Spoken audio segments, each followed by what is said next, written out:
Hi, good afternoon here from Palm Springs. Valerie Milano, the senior editor of the Hollywood Times and Aspiring magazine. And I'm so glad to have our guests here today talking about the film. And I'm going to have them introduce themselves. Thank you again for joining us. Hi, I am JL Perkel. I was the lead actress and co-writer for the short film XY. Hi, I'm Stephan Fleet. I was the other co-writer and director of the film. Wow. Excellent. Thank you again for joining us today. For either one of you or both of you, what was the first spark of inspiration for XY? I'll take that one only because I started the project a little bit before we met, but she came in and greatly inspired and changed it. I'm 46 years old right now. I came out at the age of 43, so not that long ago. And obviously, that was a big life changing event for me. It led me to a lot of questions and a lot of soul searching. And at that time, there had been a shooting at a place called Club Q in Colorado Springs. And so just a lot of emotions swirling at that time and feeling like wanting to connect closer to the community that I had hidden from for so long in my life. I felt like would be an interesting something to really look at in the American culture is this concept of active shooters and how they have affected the queer community. But then JL came along, and one of the characters is predominantly trans story. I'm not trans myself. So JL came along and really helped build the character. So, what challenges did you face in condensing the story into a short form? Yeah, you want to talk about her? Awesome. Yeah, it was definitely a lot of conversations, really talking about who the two lead characters were, because the more that we understood who they were as three-dimensional people, the easier it was to actually zero in on the story that needed to be told. Because, yes, like when you're speaking in broad universal terms and trying to take on really heavy subject matter, it can seem very daunting. But the more specific you are, then it's almost, or the more specific we got, the more it felt like we were able to tell a much clearer story.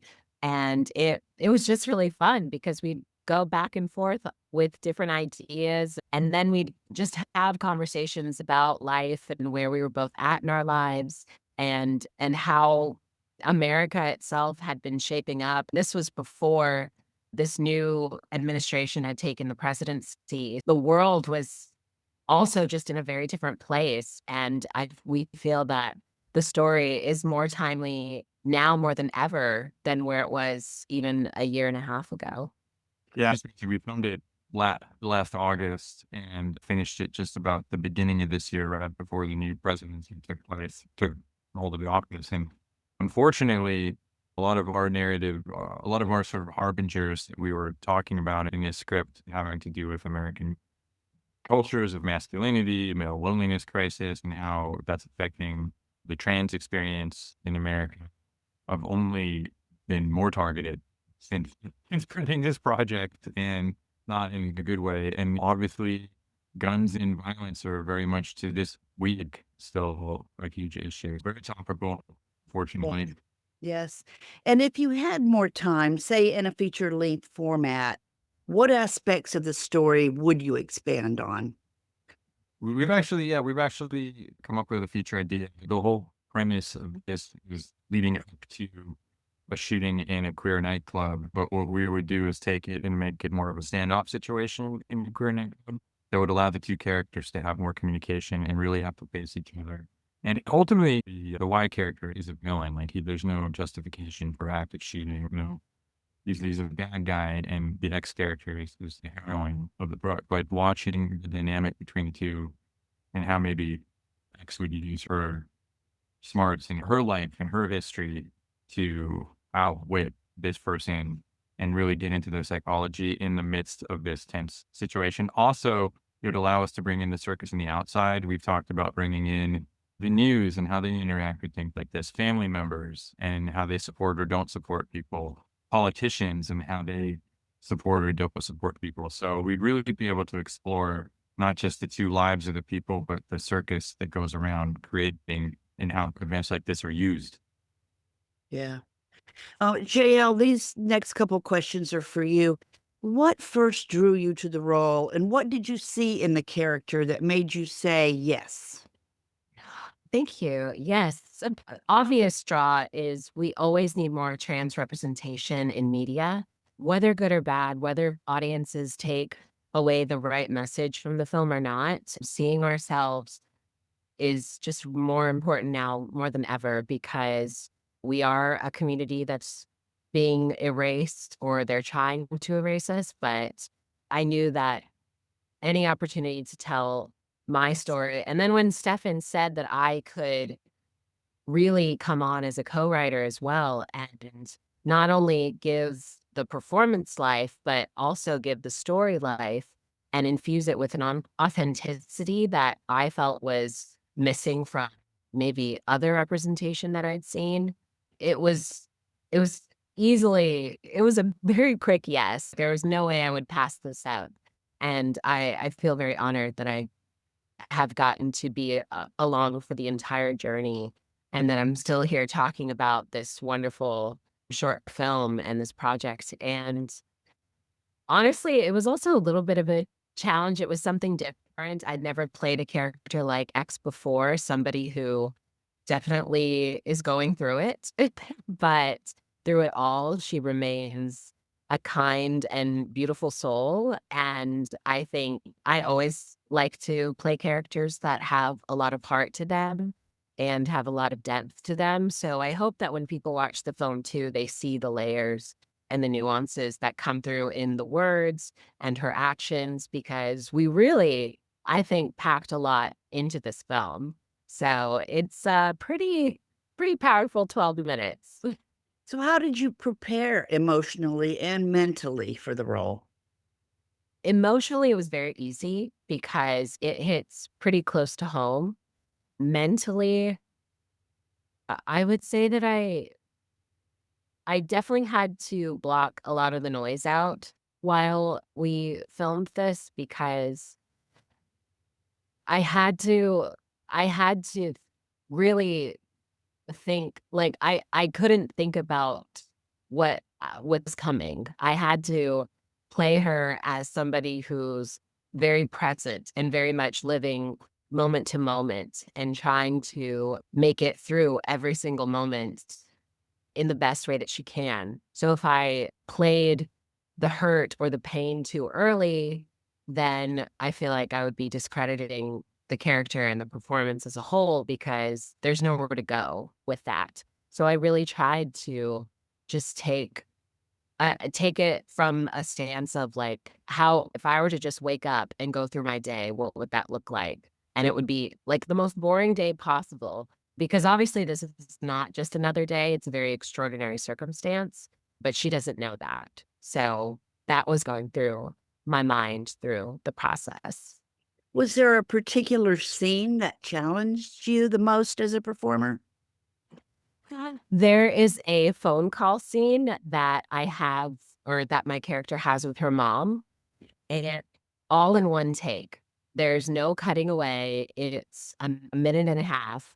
And not only did I co-write that monologue with Stefan, but then I have to deliver these words as if I've never heard them before, as if it's the first time I'm saying it.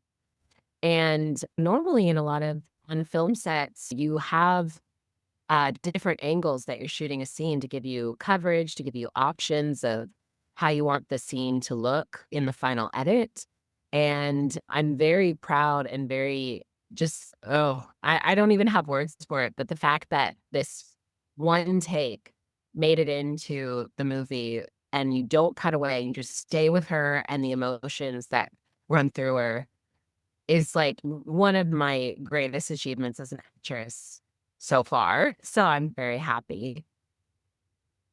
So, either one of you, what's been the most rewarding part of sharing XY with audiences so far?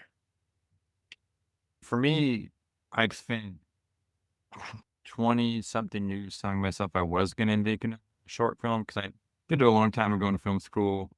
But you just life takes hold and you start to do something and then you come up with a lot of excuses not to because it's hard. And standing up in front of a bunch of people and crowdfunding is hard and managing an independent shoot. after the strikes in Los Angeles is hard. So just accomplishing it and working with her has been the best. We also work closely together in post. We've been on this ride together. And it was really rewarding. Our colorist was kind enough to get us into Warner Brothers just to see it on a big screen ourselves, just to look at the final color. So finally seeing this little film that we made with the intention of it being a film that plays really nice standing big screen on a big screen was magical. And then we got to see it in front of an audience at our first film festival. And that was both terrifying and magical. But to me, I don't know. I love the process of just of making this stuff and working with talented people. So that was the highlight for me. I would just say that the highlight for me is definitely it came actually pretty early in the process because while we were filming, we had a lot of queer members on the crew. There was another trans woman who listened to me do every single take of that monologue that I was talking about earlier. And she said, wow, that was really powerful. And I really resonated with what you said. And it was in that moment that I like could finally exhale because I thought, oh, great. This is reading how I want it to for my community because there's nothing worse for me than trying to be a voice and be a champion and an advocate for so many people. I can only speak from my perspective. I can't speak on behalf of an entire community. But every time, and it happened too when we had our premiere at Dances with Films, when other trans women would come up to me and say, thank you so much for doing this. And I really understood what you were trying to say, and it really hit close to home. That's priceless. So, do you want to talk about anything you're working on next? Next, I'm my day job. I work in visual effects for a television show on Amazon called The Boys. So I'm doing that right now. I'm finishing up Okay. my show. But we do have plans. She wrote a short film all by herself that she's going to direct. I'm going to help out in a producer lead like capacity, maybe a little cinematography there. We're just like an artist couple. We do photo shoots and stuff all the time. Kind of what comes our way. She's also a great illustrator. She's drawing a comic book right now. So Great. the Renaissance woman. I have a lot of ideas and a lot of creative juices that are flowing that I was just talking to him today about it. I just have to discipline myself and focus. But yes, our next short film is coming up, and I'm really excited about that. Much lighter in tone. Not And I know, yeah, we're gonna take a break from the heavy and maybe do some fun. World heavy. yeah. This one scared me a little bit, for sure. Well, How can our readers and our viewers find out more about the film, more about you two, the social media, website, what? The easiest thing to do is to just go to xyshortfilm.com. That's a portal that'll have the trailer. And as an EPK, it has all of our contact info, Instagram and stuff. My Instagram is just my name at Stephan Fleet, STEPHANFLEET. I'm pretty active on Instagram. That's about it. No more Twitter. Yeah. So I would say xyshortfilm.com is the easiest thing to do. Thank you both for taking the time, and it was great meeting you virtually. Hopefully we'll see you there at the Short Festival in Hollywood. Absolutely. We're the HollywoodTimes.today and the Hollywood Times Officials, our YouTube channel. And we're spreading the word. Keep up the good work. Thank you so much. Thank you. Yeah. Come on. Okay. Bye-bye.